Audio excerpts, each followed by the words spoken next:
Keith Myers here. Wanted to talk a little bit about bracers because it's a very important piece for training. I think I mentioned it in one of my other videos. Bracers is kind of a modern term, probably based on the original term, which was a van brace. So way back in medieval times, plate armor, several pieces, the forearm guard was called a van brace.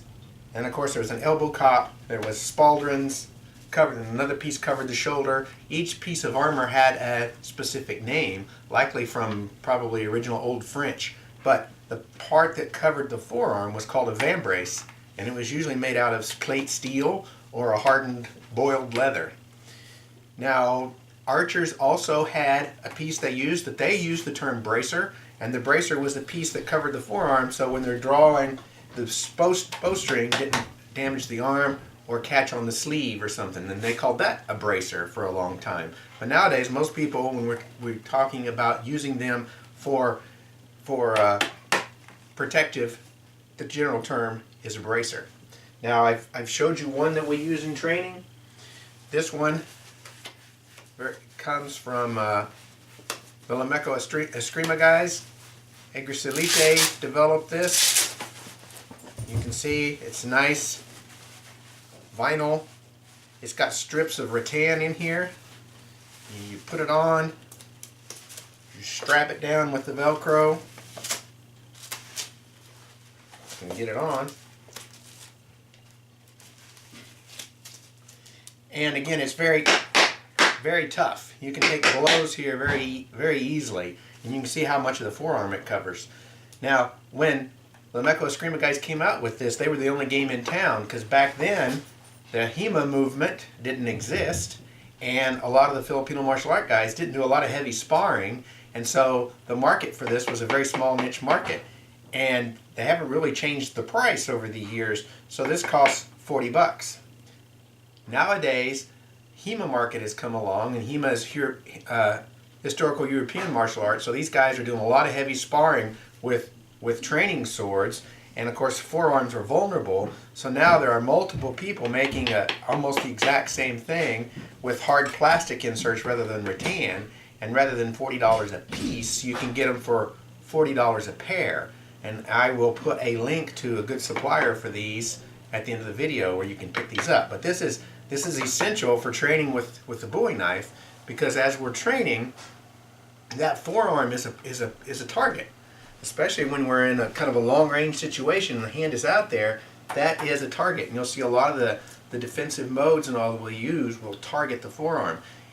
And remember, kind of the tiers of defense, best defense, tier 1, is to not be there. So mobility, evasion, footwork. The second tier is a direct strike into the attacking limb.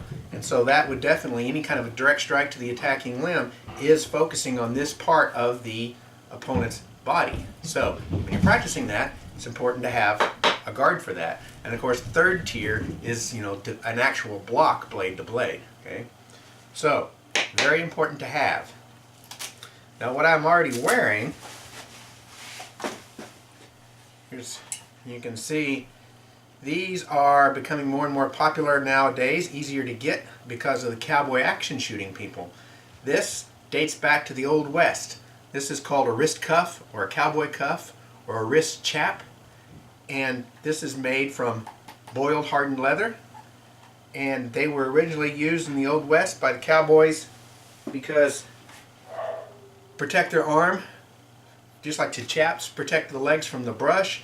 This would protect the arms from the brush, protect from ropes when they're roping, from trying to tie down a steer from getting kicked. This was an important kind of protective piece. And plus, then the old range cowboys, their shirts they had were probably only owned one or two, and they got them at the dry goods store in the local town when they went to town. And the part that wore out first were the cuffs, because the cuffs of the shirt, sleeves of the shirt, were always hanging down, getting snagged on things. So these helped protect the shirt so it lasted longer, and the shirt didn't necessarily fit real well, and they might have had very long sleeves. This also helped keep the sleeves up out of the way. And then of course they usually had a leather glove. But these were pretty popular in the Old West, and you can see this thickened hardened leather also is pretty good for training. Okay, not quite as good as that with the hard slats in it, but still, this would take a pretty good shot. And like I said, if you do a search for cowboy wrist cuffs, there are all kinds of leather workers doing them now with all kinds of ornate work if you're into that, because again, they're catering to the cowboy action shooting crowd. Now, this is also pretty nice to have if you ever thought you were going to be going into harm's way and a knife was going to be involved. I would want a pair of these on because they are very easily concealed under a shirt, and they're not bulky. They don't get in the way like this would. This is easily concealed. So I don't know, maybe you are in bodyguarding, executive protection. If you ever in a situation where you felt the need to wear chest guard, body armor underneath a suit, then I would want to have a set of these on as well, just in case. Okay, so very nice to have. You've also probably seen, if you watched Forged in Fire, you'll see Doug Marcaida will have on his right wrist a very narrow version. Sometimes in Jim Keating's videos, if you've seen those, you'll see Keating wearing one of these. If you watch, sometimes you'll see people associated with knife arts will have on a very narrow version of these bracers that essentially looks like a wide watch band.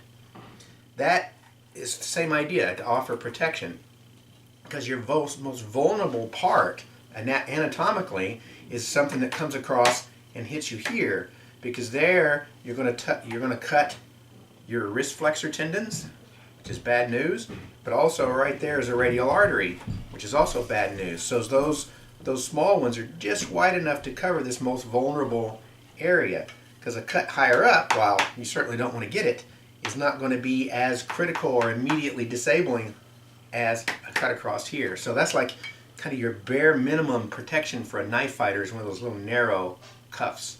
Of course, this gives you a lot wider coverage, but it looks a little odd to most people's eyes if you were to walk around wearing one of these all the time. So, but again, essential piece for training. I'll provide some links. Definitely, if you're going to be doing the kind of Bowie knife method we're talking about, this is going to be a target, and you'll want some kind of protection there while you're training or sparring. So that's it on bracers. Thank you.